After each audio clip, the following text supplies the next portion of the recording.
บ่สมกับใจตั้งเย็นจอบก็กระไรทางสิ้นความหวังอยากอายหมู่เงินบ่มีสิซอยอยู่ศึกษาสั้นกันต่อไปแล้วนะแม่เอ๋ยแม่เอ๋ย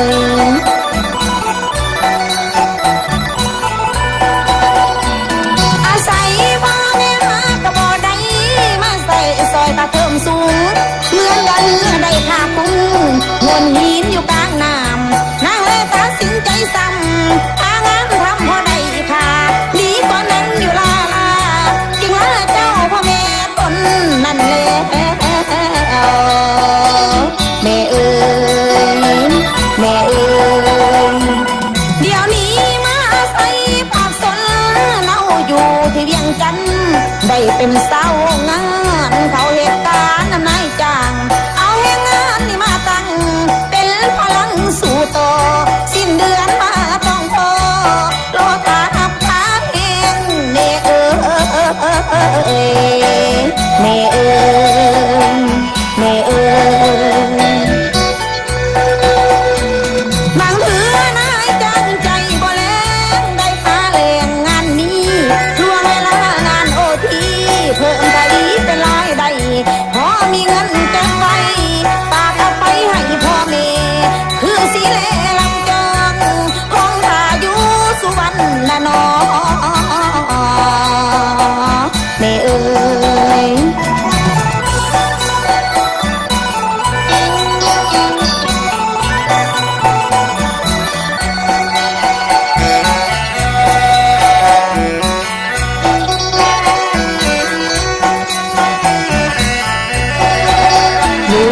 ยังจันทร์ที่งอกทุกวันบิดามารดาย้อนการศึกษาบ่สูงที่มุ่งหางานจบมาตายทุ่มเทกายพระเองวันตำแหน่งเป็นสาวงานฝ่าฟันเพื่อฝันแน่นอนเมื่อได้ร่ำรวยลูกจังสวยคืนสู่บ้านนา1 พฤษภาเป็นวันพระกรรมกรสิไปเยี่ยมยามขอบังคุณพ่อแม่ให้พร1 พฤษภาแน่นอนคอยหาของตอนจากลูกสาวแม่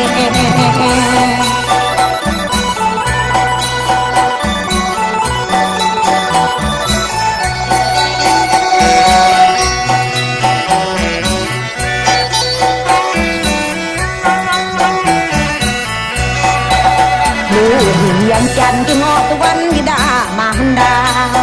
ย้อนการศึกษาบ่สูงที่มุ่งหางานจบมาตายทุ่มเทกายพระเองวันตำแหน่งเป็นสาวงานฝ่าฟันเพื่อฝันแน่นอนเมื่อได้ร่ำรวยลูกจังสวยคืนสู่บ้านนา1 พฤษภาเป็นวันพระกรรมกรจะไปเยี่ยมยามขอบุญคุณพ่อแม่ให้พร1 พฤษภาแน่นอนคอยหาของตอนจากลูกสาว